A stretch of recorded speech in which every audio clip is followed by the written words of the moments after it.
I'm joined by sophomore swimmer on the Bearcat swim team, Belen Marriaga. And Belen, thank you for taking some time out of your, quiet but busy schedule of late. How are things going with you so far in, now 6 weeks into this shutdown and adjusting to this new normal? Well, thanks for having me, first off.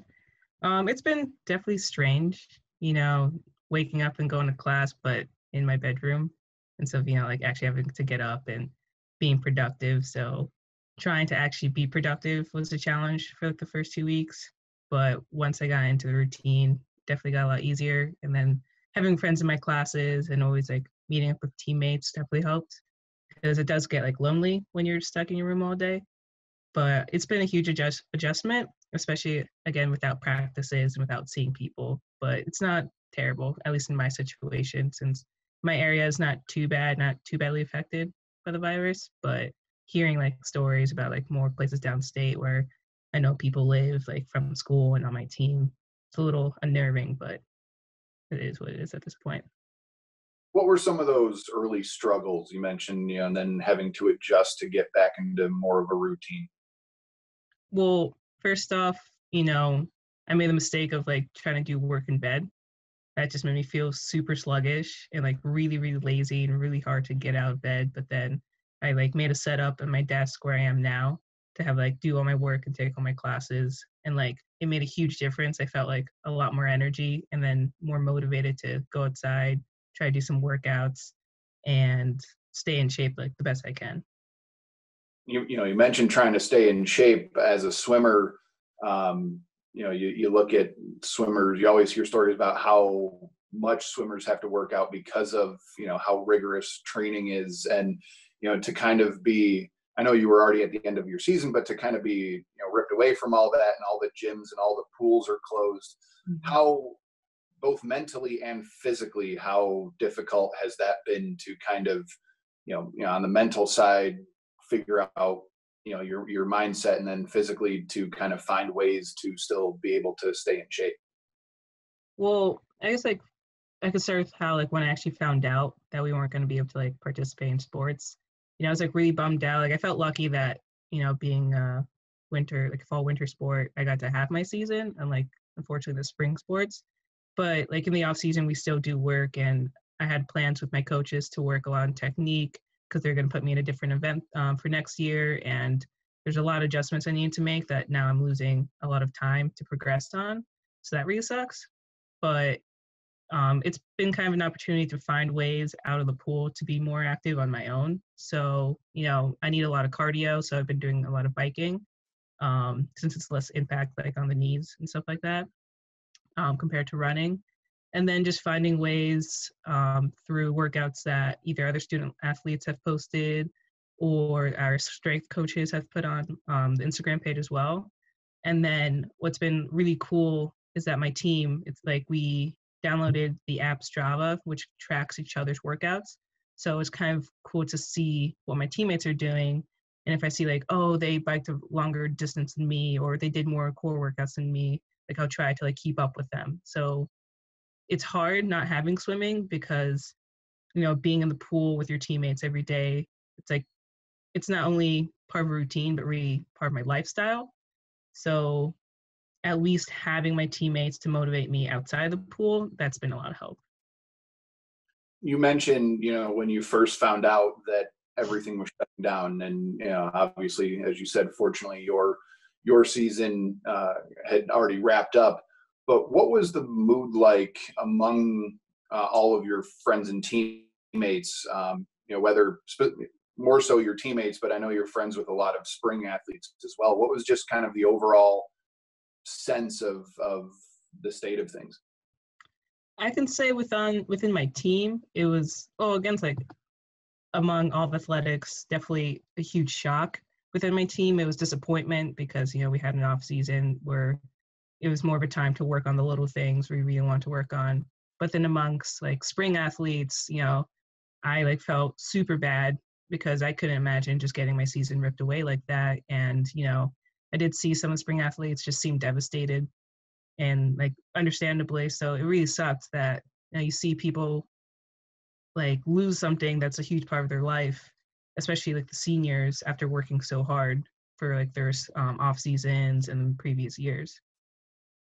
And to go off of that, unfortunately, you didn't qualify for the NCAA meets, but got two years to maybe get to that level. But if you put yourself in the shoes of any of the whether it be basketball wrestlers, swim and dive, that had that worked their whole year for this, how do you deal with that type of I guess that the news that your your national championship tournament is canceled? Honestly, personally, I could not imagine that. But I guess I can compare just thinking about, especially for like, again, like seniors, if it was their first time qualifying, it might just be their last chance. So really, I could just imagine just having like a weight dropped on you, just like all of a sudden, like it's over. So I can only imagine how hard it can be since I don't have that experience, but it just probably just sucks. One of the challenges, I'm sure, as well from the academic side of things, all your classes are now online. How's that transition been like, and how do you think you've been handling that? Well, luckily, so I'm in the School of Management, and I'm in the J-Core classes right now, and it's been a pretty easy transition. One of our classes was already online, so there's basically no change there. All our professors have been pretty accommodating. Just they took some time to change due dates, push them back, let people move back home, adjust, and it's been not too bad. I know some of my teammates who are in different courses and types of classes. It's a bit harder, especially with like labs and stuff like that. That's more hands-on.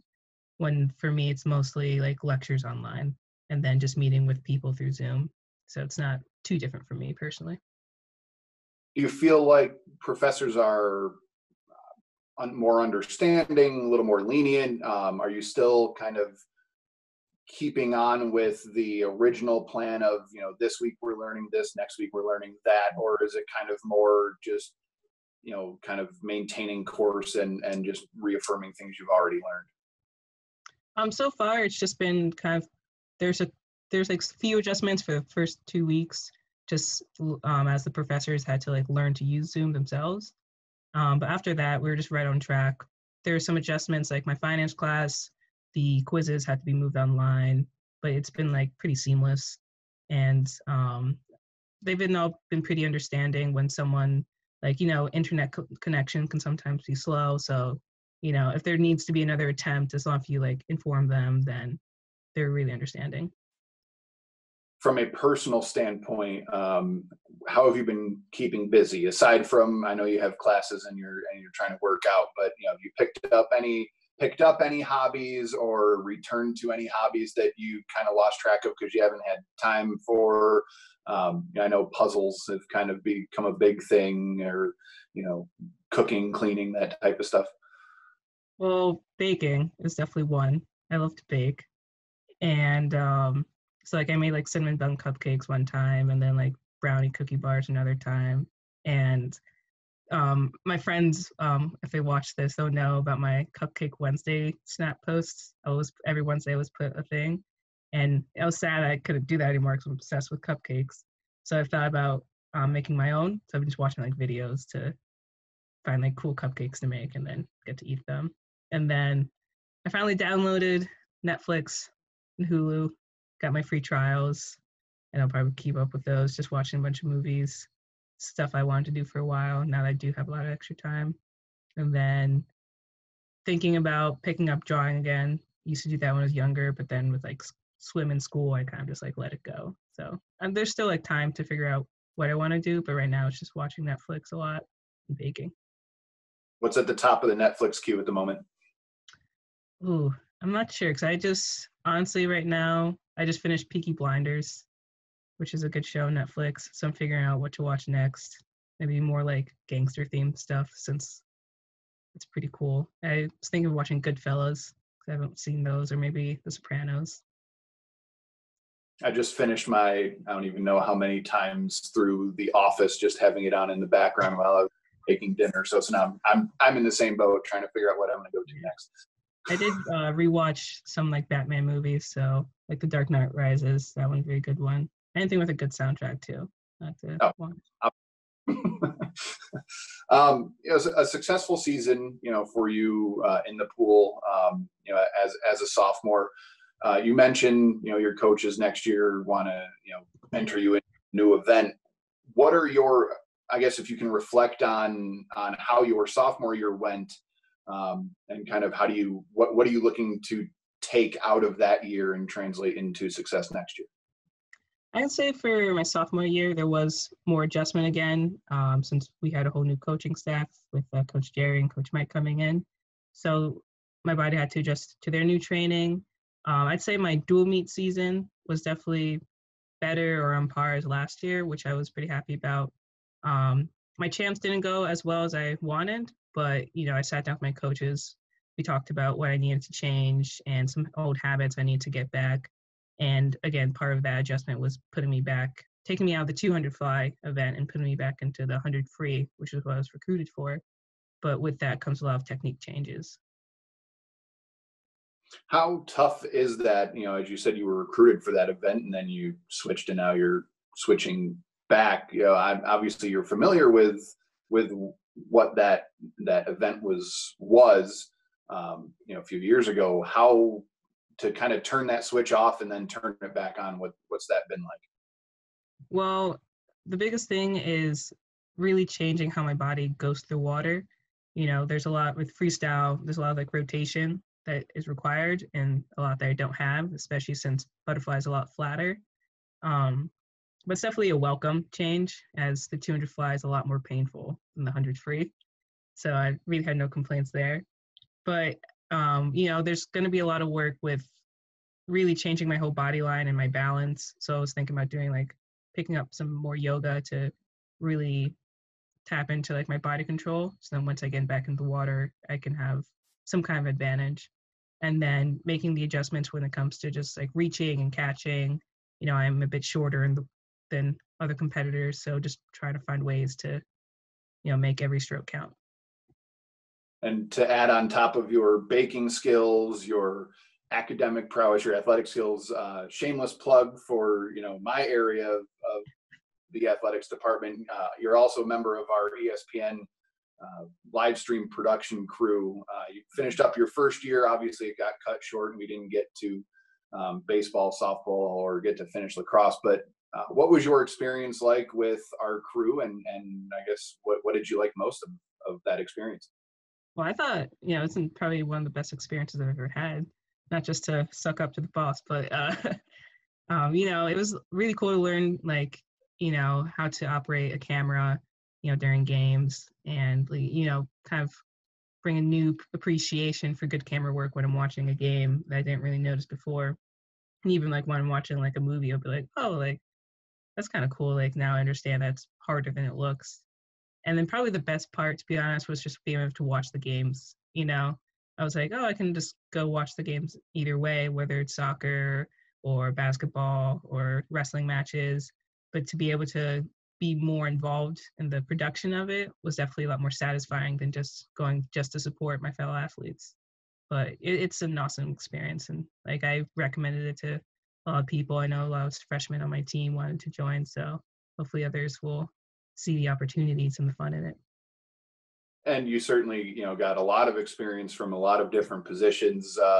Now's your chance, I guess, going on the record next year. Which position of, you work camera, you work graphics, replay, you directed a few games.